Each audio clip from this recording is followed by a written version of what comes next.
नाशिक दगडफेक प्रकरणी एक मोठी अपडेट आहे। काठेगल्ली दगडफेक प्रकरणी गुन्हे दाखल करण्यात आले। दगडफेक प्रकरणी 1400 ते 1500 जणांवर गुन्हे दाखल करण्यात आलेत। तर आतापर्यंत 57 संशयित आरोपी निष्पन्न झाले, तर 25 जणांना अटक सुद्धा करण्यात आली। संशयितांमध्ये ठाकरेंची शिवसेना, काँग्रेस आणि शरद पवारांच्या राष्ट्रवादीच्या पदाधिकाऱ्यांचा समावेश आहे। तर हिंसाचार प्रकरणी नाशिक पोलिसांकडून कठोर कारवाई करण्यात येते।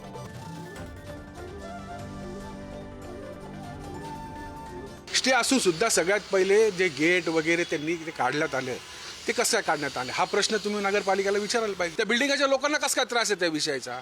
पहिले नगरपालिकाच आली नाही अस्तित्वात, तेव्हापासून फिरायचे तिथं स्थान आहे।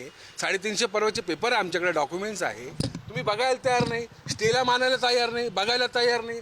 त्या शासन निर्णयानुसार तसेच जे वेळोवेळी प्राप्त झालेले कोर्टाचे निर्णय, हायकोर्टाचा जो अद्ययावत एक निर्णय प्राप्त झालेला आहे त्याच्यामध्ये नमूद केल्यानुसार सदर धार्मिक स्थळे अनधिकृत असल्यामुळे महानगरपालिकेने विहित पद्धतीने नियमानुसार त्यावर कारवाई केलेली आहे। रायटिंग आणि अटेम्प्ट टू मर्डर या सेक्शन्स खाली गुन्हे दाखल करण्यात आलेले आहेत। आम्ही स्पॉटवरून 15 आरोपी जे दंगल करत होते त्यांना ताब्यात घेतलेलं होतं।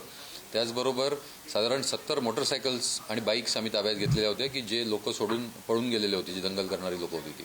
15 लोक अटक झाले।